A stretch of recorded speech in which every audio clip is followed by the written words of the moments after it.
Friends तकेली मुसेन अमुक हन्ना मयाबगी channel सिदा तराम नौकसरी ngasi jano wo video puna me pam da laksara me ngasi jai pam da ngasi ekta lak pana bai pam da ado thunga bada pung nipan makhai mapan tare me ado ngahak potha na kari lore do huji ina ma chak thugat khre huji se pung tara mathoi makhai tare ba ado khoi huji ngahak ngang sing jiga po thanari likon thanari ba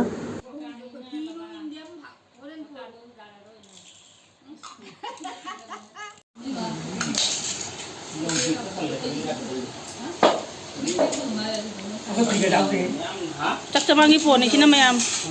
chắc cho mang cái lì con phần chân mà chắc ngày với rồi nè tu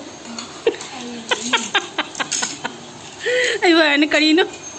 cari nó nắng nó pam. A few moments later. chắc tụi em am chắc tụi ở cái này pod sum continue nè sum sudah sini tau na pod lihat treva chắc tụi bảo na pung ahum makai pung mari makai ba pod lì con je sana reva do pung hojik se pung mari makai tare pung mari makai tare paisiga nong si kan na chukhale nong chu batana te ba nong nusit nya ba kan na taw khale ba nong nusit che chiga ne hena borok kele ko je khuning mana lore me hana jangang wani de se nusit chilak ja de ba hena khun ba chelam mi hena makhong da ngang wani gi memory du ning se nge hena je badab kien ba ji ga ne khuning mana lore ba ko na khula se ja ri bana ba du khuning mana lore na lai ni me lore na kan hena me tari me ji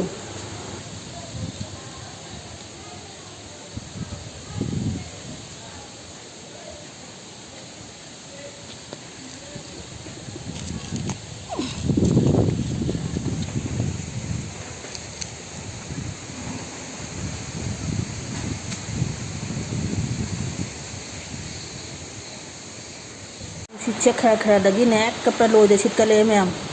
sit paga chu paga loy pa loy tare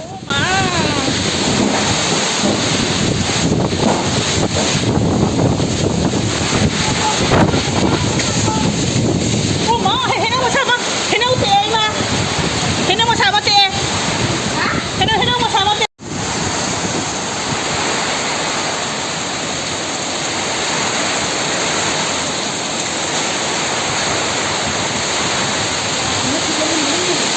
nó xịt không nó xịt chứ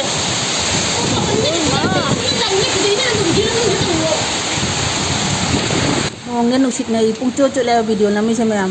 môi mà chango nó xịt cân nó xịt chango anh hai đấy và anh na chango ai video lâu thế cái này anh sao vậy cũng chưa là bên anh video lâu đi chứ anh hai bà mi war tàu mà tầm đó mi cái đó chính là reporter chính là guli nông mấy guli xí cái đó vậy đó ở đó mà anh khôi जो youtuber này khôi video lâu đó xí cái đấy anh hai vậy क्या बोला तूने? दीदी वाह दीदी नहीं दीदी वाह दीदी what is this दीदी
machine mà đâu siga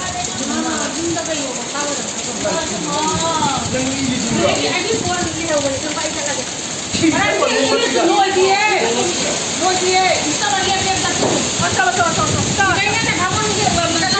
subscribe cho kênh Ghiền Mì Gõ để không bỏ lỡ những video hấp dẫn.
Hay nông nó tọc phơi đâu gì? Hay nông nó tọc phơi này bà. Tôi mày biết chỗ mà lại để tôi hành làm tôi đi nông xịt cắn bắn gì nè.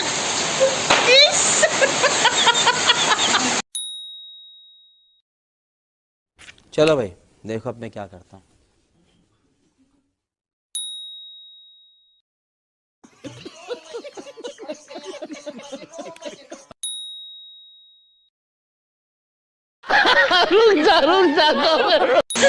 Hành là cái rồi bác anh đi. Anh đi hút được là hết là cái này ta hành gì vậy?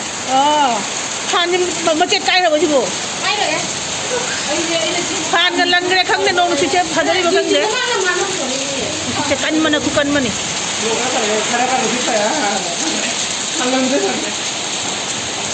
Hành là mới phải là bác chị bộ.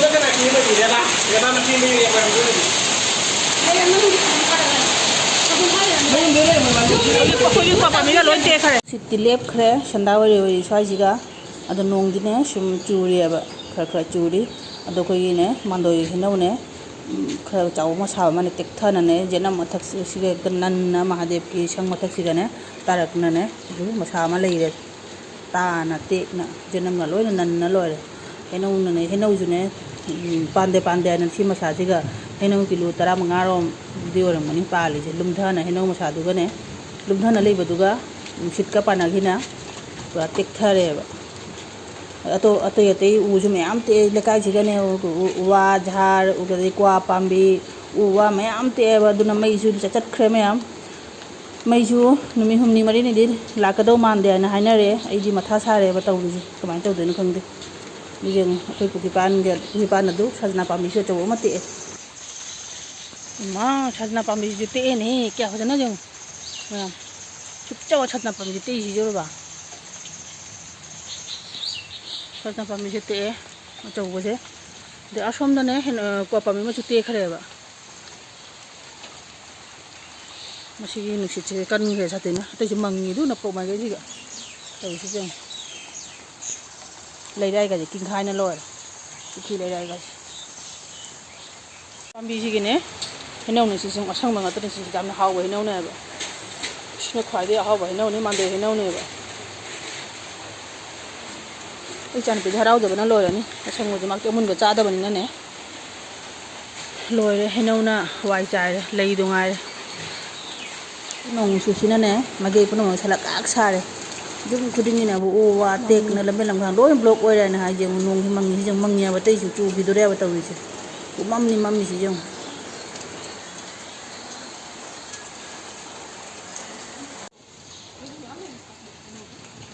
nông khờ phật cái gì cái đà này dân nam đồ đó năn nắp lên này nè hinau masa je kai ba da ga ina maga kai adu ga di hinau jing du ne masa du ga palam hinau jing du ne lo ne hek challi ba jenam ra che lo re hinau jing am na palam me sigi masa ji ga thanda ho dore mai ju lak tre me am hinau lo ta na jenam ra chi ga na lo na nan chan na lo na pat to re jenam ji de lo re no het na